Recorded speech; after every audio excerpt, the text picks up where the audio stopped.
എല്ലാവർക്കും number corner കോച്ചിങ്ങിന്റെ മറ്റൊരു പുതിയ വീഡിയോയിലേക്ക് സ്വാഗതം. അപ്പോൾ ഇന്നത്തെ വീഡിയോയിലൂടെ നമ്മൾ ഡിസ്കസ് ചെയ്യുന്നത് +1 ബയോളജിയിലെ ഹ്യൂമൻ ഫിസിയോളജി എന്ന യൂണിറ്റിലെ വളരെയധികം ഇൻട്രസ്റ്റിംഗ് ആയിട്ടുള്ള ഒരു ചാപ്റ്റർ ആണ് body fluids and circulation. So ഈ ഒരു ചാപ്റ്ററിനെ പറ്റി പറയുകയാണെങ്കിൽ നമുക്കറിയാം, നീറ്റ് പോലുള്ള കോമ്പറ്റേറ്റീവ് എക്സാമിനെ സംബന്ധിച്ചാണെങ്കിലും അഥവാ നിങ്ങളുടെ ഹയർ സെക്കൻഡറി ബോർഡ് എക്സാമിനെ സംബന്ധിച്ചാണെങ്കിലും അത്യാവശ്യം നല്ല വെയിറ്റേജ് ഒക്കെ ഉള്ള ഒരു ചാപ്റ്റർ ആണ് ഈ പറയുന്ന body fluids and circulation. So ഈ ഒരു വീഡിയോയിൽ ഞാൻ പറയുന്നതൊക്കെ നിങ്ങൾ കേട്ട് ലെക്ചർ നോട്ട് എഴുതുകയാണെങ്കിൽ കൂടുതൽ ബെറ്റർ ആയിരിക്കും. അപ്പൊ നമുക്ക് വീഡിയോയിലേക്ക് കിടക്കാം. ഓക്കെ, നമ്മളെല്ലാവരും ഫുഡ് കഴിക്കുന്നവരാണ്. സോ ഈ ഫുഡ് കഴിക്കുന്നതിന്റെ അൾട്ടിമേറ്റ് എയിം എന്ന് പറയുന്നത് നമുക്ക് എനർജി കിട്ടാൻ വേണ്ടിയിട്ടാണ്, അല്ലെങ്കിൽ സെല്ലിന് എനർജി കിട്ടാൻ വേണ്ടിയിട്ടാണ്. സോ നമ്മൾ ഈ കഴിക്കുന്ന ഫുഡിന്റെ മാക്സിമം അബ്സോർപ്ഷൻ അല്ലെങ്കിൽ ആഗിരണം നടക്കുന്നത് നമ്മുടെ ചെറുകുടലിൽ അല്ലെങ്കിൽ സ്മോൾ ഇൻറ്റസ്റ്റൈനിൽ വെച്ചിട്ടാണ്. ഈ സ്മോൾ ഇൻറ്റസ്റ്റൈനിൽ നിന്ന് ഫുഡ് അബ്സോർബ് ചെയ്ത് നമ്മുടെ സെല്ലുകളുടെ അടുത്ത് എത്തും. സോ ആരാണ് ഈ സെല്ലിന്റെ അടുത്ത് എത്തിക്കുന്നത്? ഫുഡിനെ, അതായത് ഡൈജസ്റ്റഡ് ഫുഡിനെ ട്രാൻസ്പോർട്ട് ചെയ്യിക്കുന്നതിന്റെ ഫംഗ്ഷനും നമ്മൾ ഈ പറയുന്ന ബ്ലഡിനാണ്. സോ ഇങ്ങനെ നമ്മുടെ ബ്ലഡിന്റെ അടുത്ത് നമ്മുടെ സെല്ലിന്റെ അടുത്ത് ബ്ലഡിലൂടെ ട്രാൻസ്പോർട്ട് ചെയ്ത് ഡൈജസ്റ്റഡ് ഫുഡ് എത്തി. സോ ഈ ഫുഡിനെ നമുക്ക് എനർജി ആക്കി മാറ്റണം. സോ നിങ്ങൾക്കറിയാം, നമ്മുടെ ഇപ്പൊ കാറിന്റെ ഒക്കെ എഞ്ചിൻ ആണെങ്കിൽ ആ എഞ്ചിനിൽ ഫ്യൂവല് കത്തിയാണ് അത് മെക്കാനിക്കൽ എനർജി ആയിട്ട് മാറുന്നത്. ഏകദേശം അതുപോലെ തന്നെ നമ്മുടെ ഇവിടെ ഈ ഗ്ലൂക്കോസ് കത്തിയാണ് എനർജി ആയിട്ട് മാറുന്നത്. സോ ഫോർ എക്സാമ്പിൾ ഇപ്പൊ ഗ്ലൂക്കോസ് ആണ് ഇപ്പൊ അവിടെ എത്തിയ ഫുഡെന്ന് വിചാരിക്കുക. ഓക്കെ, അപ്പൊ കത്തണമെങ്കിൽ നമുക്കറിയാം ഓക്സിജൻ വേണം. ഓക്കെ, അപ്പോ ഗ്ലൂക്കോസ് ആണ് ഇപ്പൊ അബ്സോർബ് ചെയ്ത ഫുഡെന്ന് വിചാരിച്ചാൽ ആ ഒരു ഗ്ലൂക്കോസ് കത്തി, അതായത് ഓക്സിജന്റെ പ്രസൻസിൽ കത്തി അത് എനർജി ആയിട്ട് മാറും. സോ നിങ്ങൾക്കറിയാം, ഇപ്പൊ കാറിലാണെങ്കിൽ ബൈ പ്രോഡക്റ്റ് ആയിട്ട് പുകയുണ്ടാകും.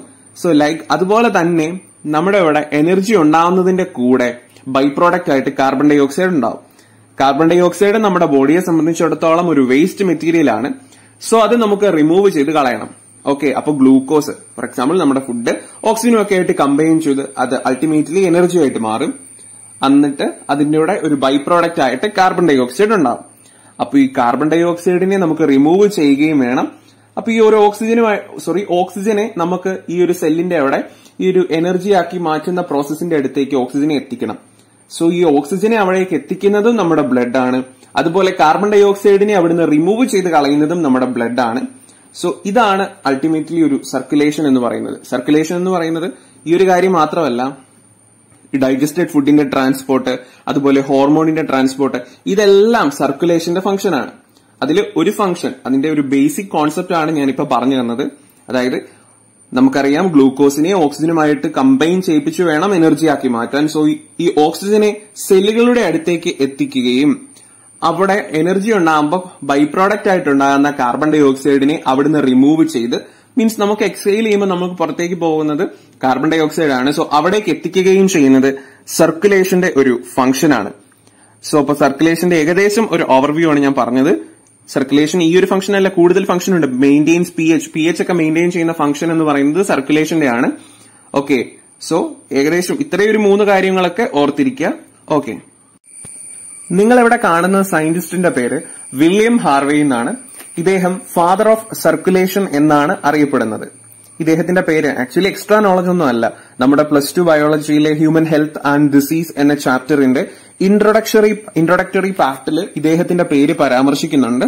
സോ അപ്പൊ നമുക്ക് നമ്മുടെ ചാപ്റ്ററിലേക്ക് കടക്കാം. ഈ ഒരു ചാപ്റ്റർ ഞാൻ ഡിസ്കസ് ചെയ്യുമ്പോൾ നിങ്ങളുടെ NCERT ടെക്സ്റ്റും കൂടെ വെച്ചാൽ വളരെ നന്നായിരിക്കും. സോ അപ്പൊ നമുക്ക് ചാപ്റ്ററിലേക്ക് കടക്കാം. ഫസ്റ്റ് ഓഫ് ഓൾ ഞാൻ ബ്ലഡിനെ കുറിച്ചിട്ടാണ് പറയുന്നത്. നമുക്കറിയാം, ഹയർ ഓർഡർ ആനിമൽസ് മീൻസ് കോഡേറ്റ പോലുള്ള ആനിമൽസിൽ ബ്ലഡ് ആണ് അവരുടെ സർക്കുലേറ്ററി ഫ്ലൂയിഡ് ആയിട്ട് കാണുന്നത്.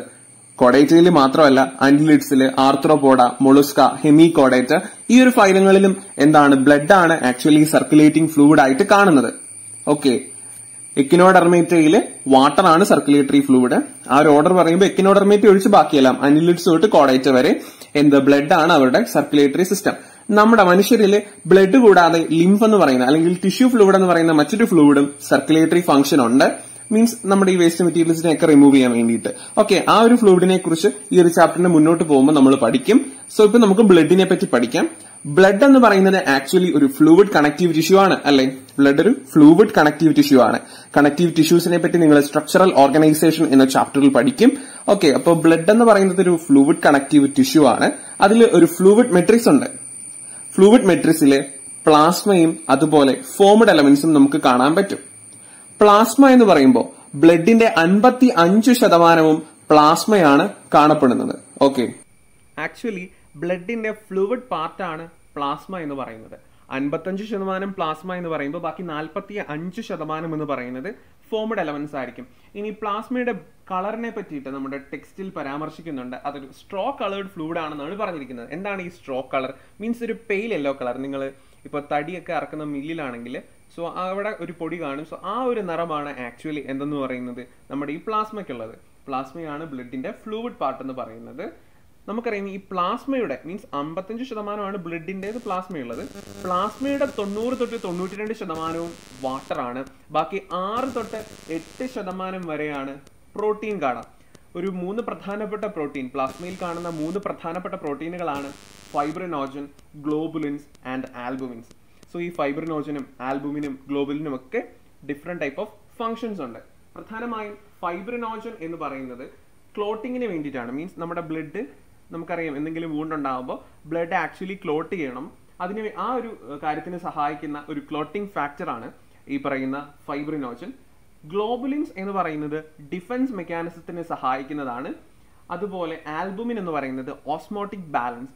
എന്താണ് ഈ ഓസ്മോട്ടിക് ബാലൻസ് എന്നതുകൊണ്ട് ഉദ്ദേശിക്കുന്നത്? നമുക്കറിയാം നമ്മുടെ ബ്ലഡിൽ പലതരത്തിലുള്ള ഇലക്ട്രോലൈറ്റ് കാണും. സോ ഈ ഒരു ഇലക്ട്രോലൈറ്റിന്റെ ഒക്കെ കോൺസെൻട്രേഷൻ ഒരു ബാലൻസിൽ നമ്മൾ കീപ്പ് ചെയ്യണം. ബാലൻസ് മീൻസ് ഇതിന്റെ കോൺസെൻട്രേഷൻ കൂടിയാലും കുഴപ്പമാണ്, കുറഞ്ഞാലും കുഴപ്പമാണ്. സോ ഇതിനെ ഒരു ബാലൻസിന് കീപ്പ് ചെയ്യുന്ന ആ ഒരു കൺട്രോളിനാണ് ഓസ്മോട്ടിക് റെഗുലേഷൻ, ഓസ്മോട്ടിക് ബാലൻസ് എന്നതുകൊണ്ട് ഉദ്ദേശിക്കുന്നത്.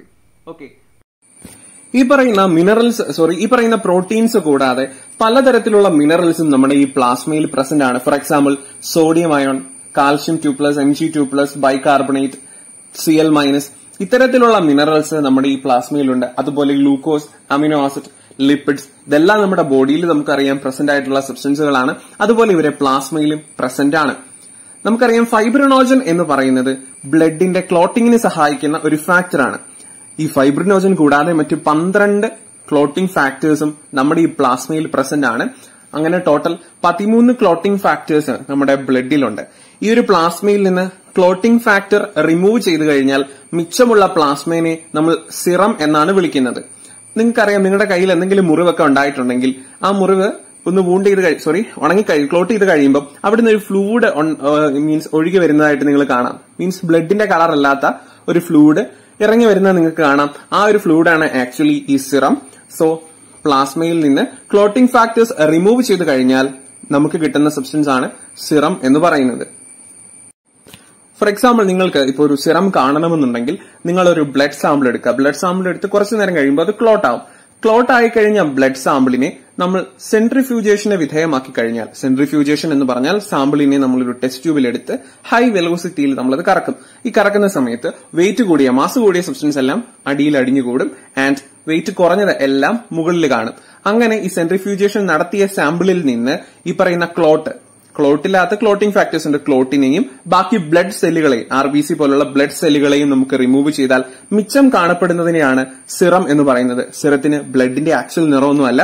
നിങ്ങൾക്ക് ഇവിടെ കാണാം, ഇവിടെ സൂപ്പർനേറ്റന്റ് ആയിട്ട്, അതായത് മുകളിൽ കാണുന്നതാണ് ആക്ച്വലി സിറം എന്ന് പറയുന്നത്. സോ നമുക്ക് ഫോംഡ് എലമെന്റ്സിനെ കുറിച്ച് പഠിക്കാം. ഫോംഡ് എലമെന്റ്സില് പ്രധാനമായും 3 തരത്തിലുള്ള ഫോംഡ് എലമെന്റ്സ് ആണ് ഉള്ളത്: erythrocyte, leucocyte and platelets. Erythrocyte എന്ന് പറഞ്ഞാൽ RBC അല്ലെങ്കിൽ റെഡ് ബ്ലഡ് സെൽസിന് പറയുന്ന മറ്റൊരു പേരാണ്. ലൂക്കോസൈറ്റ്സ് അല്ലെങ്കിൽ WBC, white blood cells. And പ്ലേറ്റ്ലെറ്റ്സിന് പറയുന്ന മറ്റൊരു പേര് ത്രോംബോസൈറ്റ്സ് എന്നാണ്.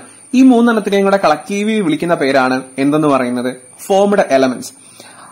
നമ്മൾ പഠിച്ചു പ്ലാസ്മ എന്ന് പറയുന്നത് ബ്ലഡിന്റെ 55%. സോ മിച്ചം വരുന്ന 45%, ബ്ലഡിന്റെ 45%വും ഈ പറയുന്ന ഫോംഡ് എലമെന്റുകളാണ് കാണപ്പെടുന്നത്. സോ ആദ്യം തന്നെ നമുക്ക് എറിത്രോസൈറ്റ് അല്ലെങ്കിൽ RBC, റെഡ് ബ്ലഡ് സെല്ലുകളെ കുറിച്ച് പഠിക്കാം. RBCയെ പറ്റി പറയുമ്പോൾ നമ്മുടെ ബ്ലഡിലെ ഏറ്റവും കൂടുതൽ കാണപ്പെടുന്ന ബ്ലഡ് സെല്ലുകളാണ് RBC എന്ന് പറയുന്നത്. ഫോർ എക്സാമ്പിൾ, ഒരു ഹെൽത്തി ഇൻഡിവിജ്വൽ എടുത്താൽ അദ്ദേഹത്തിന്റെ ബ്ലഡിൽ അദ്ദേഹത്തിന് ഏകദേശം 5 മില്യൺ തൊട്ട് 5.5 million RBC per millimetre cube of ബ്ലഡിൽ കാണും. ഈ per millimetre cube of blood എന്നതുകൊണ്ട് ഉദ്ദേശിക്കുന്നത് 1 മില്ലിമീറ്റർ വീതി, 1 മില്ലിമീറ്റർ നീളം, 1 മില്ലിമീറ്റർ ഉയരമുള്ള ഒരു ചെറിയൊരു ബോക്സ് നിങ്ങൾ മനസ്സിൽ സങ്കല്പിക്കുക. സോ ഇതിൽ നമ്മൾ ആ ബോക്സ് നിറയെ ബ്ലഡ് എടുത്താൽ ആ ബോക്സിലെ ബ്ലഡ് എടുത്താൽ അതിൽ ഏകദേശം 5 മില്യൺ തൊട്ട് 5.5 മില്യൺ RBC കാണും. അതാണ് ഈ per millimetre cube of blood എന്നതുകൊണ്ട് ഉദ്ദേശിക്കുന്നത്. RBC ആക്ച്വലി ഫോം ചെയ്യുന്നത് റെഡ് ബോൺ മാരോയിലാണ്, നമ്മുടെ ബോൺ മാരോയിലാണ്, അസ്ഥി മജ്ജയിലാണ് ആക്ച്വലി RBC ഫോം ചെയ്യുന്നത്. RBCയുടെ ഫോർമേഷനെ വിളിക്കുന്നത് എറിത്രോപോയസിസ് എന്നാണ്. ഈ RBCയുടെ ഏകദേശം ലൈഫ് സ്പാൻ എന്ന് പറയുന്നത് 120 ദിവസമാണ്. ആ 120 ദിവസം കഴിഞ്ഞ് ഇവര് ഡിസ്ട്രോയ് ചെയ്യുന്നത് നമ്മുടെ ലിവറിലുള്ള സ്പ്ലീനിലാണ്. അതുകൊണ്ട് തന്നെ സ്പ്ലീന് ഗ്രേവിയാർഡ് ഓഫ് RBC എന്ന് വിളിക്കാറുണ്ട്. സോ അവിടെ പോയാണല്ലോ ചാകുന്നത്, അതുകൊണ്ടാണ് അതിനെ ഗ്രേവിയാർഡ് എന്ന് നമ്മൾ വിളിക്കുന്നത്. അപ്പൊ ഇനി നമുക്ക് RBCയുടെ കുറച്ചധികം ക്യാരക്ടറിസ്റ്റിക് പ്രോപ്പർട്ടീസ് പഠിക്കാം. RBCയെ പറ്റി ആദ്യം പറയുന്നത് RBCക്ക് ന്യൂക്ലിയസ് ഇല്ല, RBCക്ക് ബൈകോൺകേവ് ഷേപ്പ് ആണ്. സോ ഈ ബൈകോൺകേവ് ഷേപ്പ് എന്ന് പറഞ്ഞാൽ ഫോർ എക്സാമ്പിൾ നിങ്ങളിപ്പോ ഒരു സർക്കുലർ ഒരു പ്ലേറ്റ് എടുക്കുകയാണ്, അതിന്റെ രണ്ട് സൈഡിൽ നിന്ന് നോക്കുമ്പോൾ രണ്ട് വശവും നടുക്കേക്ക് കുഴിഞ്ഞിരിക്കുകയാണെങ്കിൽ അതാണ് ഒരു ബൈകോൺകേവ് ഷേപ്പ് എന്നതുകൊണ്ട് ഉദ്ദേശിക്കുന്നത്. സോ എന്തുകൊണ്ടാണ് RBCക്ക് ഈ പറയുന്ന ബൈകോൺകേവ് ഷേപ്പ് വന്നത്? നടുക്ക് ന്യൂക്ലിയസ് ഒന്നും ഇല്ലാത്തതുകൊണ്ട് നടുവിലേക്ക് ഇങ്ങനെ കുഴിഞ്ഞിരിക്കുകയാണ്. അതുപോലെ RBCയിൽ ഒരു ചുമല നിറത്തിലുള്ള അയൺ കണ്ടെയ്നിങ് പിഗ്മെന്റ് നമുക്ക് കാണാൻ പറ്റും. ചുമല നിറത്തിലുള്ള അയൺ കണ്ടെയ്നിങ് കോംപ്ലക്സ് പ്രോട്ടീൻ, ആ പ്രോട്ടീന് വിളിക്കുന്ന പേരാണ് ഹീമോഗ്ലോബിൻ. സോ ഈ പറയുന്ന ചുമല നിറത്തിലുള്ള ഹീമോഗ്ലോബിൻ ഉള്ളതുകൊണ്ട്, ഈ ഒരു റെഡ് പിഗ്മെന്റ് ഉള്ളതുകൊണ്ട് തന്നെയാണ് ഇതിന് റെഡ് ബ്ലഡ് സെല്ലുകൾ എന്ന പേര് വരാനുള്ള കാരണം. സോ ന്യൂക്ലിയസ് ഇല്ലാത്തത് മീൻസ് RBC ന്യൂക്ലിയസ് ഇല്ലാതെ ഫോം ചെയ്യാനുള്ള ഒരു പ്രധാനപ്പെട്ട കാരണം മാക്സിമം നമ്പർ ഓഫ് ഹീമോഗ്ലോബിനെ ഇവര് മീൻസ് അക്കോമഡേറ്റ് ചെയ്യിക്കാൻ വേണ്ടിയിട്ടാണ് ന്യൂക്ലിയസ് ഇല്ലാതെ ഇവർ ബോൺ ചെയ്തിരിക്കുന്നത്. സോ RBC ഇങ്ങനെ ഒരു ബൈകോൺകേവ് ഷേപ്പിലാണ് കാണുന്നത്. ബൈകോൺകേവ് ഷേപ്പ് കാണാനുള്ള കാരണം ഇവർക്ക് ന്യൂക്ലിയസ് ഇല്ല. ന്യൂക്ലിയസ് ഇല്ലാതെ ആക്കുന്നതിന്റെ ഉദ്ദേശം എന്ന് പറയുന്നത് മാക്സിമം എമൗണ്ട് ഓഫ് മീൻസ് നമ്മുടെ haemoglobin, red colour iron containing complex പ്രോട്ടീനായ ഹീമോഗ്ലോബിനെ അക്കോമഡേറ്റ് ചെയ്യിക്കാൻ വേണ്ടിയിട്ടാണ്. ഓക്കെ, ഈ പറയുന്ന ഹീമോഗ്ലോബിന്റെ മെയിൻ ഫംഗ്ഷൻ എന്ന് പറയുന്നത് ട്രാൻസ്പോർട്ട് ഓഫ് റെസ്പിറേറ്ററി ഗ്യാസസ്. ഞാൻ പറഞ്ഞു ഓക്സിജനെയൊക്കെ നമ്മുടെ സെല്ലിന്റെ അടുത്തേക്ക് എത്തിക്കണം, അതിനൊക്കെ സഹായിക്കുന്നത് ഈ പറയുന്ന ഹീമോഗ്ലോബിൻ ആണ്. സോ ഹീമോഗ്ലോബിൻ എത്രമാത്രം ഇമ്പോർട്ടന്റ് ആയിട്ടുള്ള ഒരു കാര്യമാണ് എന്ന് നിങ്ങൾക്കറിയാം. നമ്മുടെ ജീവവായുവായ ഓക്സിജനെയും കാർബൺ ഡൈ ഓക്സൈഡ് മീൻസ് മറ്റ് റെസ്പിറേറ്ററി ഗ്യാസസിനെയൊക്കെ ഇവരാണ് ട്രാൻസ്പോർട്ട് ചെയ്യുന്നത്. ഓക്കെ, ഒരു ഹെൽത്തി ഇൻഡിവിജ്വലില് ഏകദേശം ഒരു ഹെൽത്തി ഇൻഡിവിജ്വലിന്റെ 100 മില്ലിലിറ്റർ ബ്ലഡ് നമ്മൾ എടുക്കുകയാണ്. ആ 100 മില്ലിലിറ്റർ ബ്ലഡ് എടുത്താൽ അതിൽ ഏകദേശം 12 തൊട്ട് 16 ഗ്രാം ഹീമോഗ്ലോബിൻ എങ്കിലും കാണണം. എങ്ങനെയാണെങ്കിൽ അദ്ദേഹം ഒരു ഹെൽത്തി ഇൻഡിവിജ്വൽ ആണെന്ന് നമുക്ക് പറയാം. സോ ഒരു ഹെൽത്തി ഇൻഡിവിജ്വലിന് 100 മില്ലിലിറ്റർ ബ്ലഡ് എടുത്താൽ ആ ബ്ലഡിൽ ഏകദേശം 12 തൊട്ട് 16 ഗ്രാം ഹീമോഗ്ലോബിൻ കാണണം. സോ ഹീമോഗ്ലോബിൻ വളരെ ഇമ്പോർട്ടന്റ് ആയിട്ടുള്ള ഒരു ഫാക്ടർ തന്നെയാണ്. സോ ഈ വീഡിയോ നിങ്ങൾക്ക് ഇഷ്ടമായെങ്കിൽ തീർച്ചയായിട്ടും ഞങ്ങളുടെ ചാനൽ സബ്സ്ക്രൈബ് ചെയ്യുക.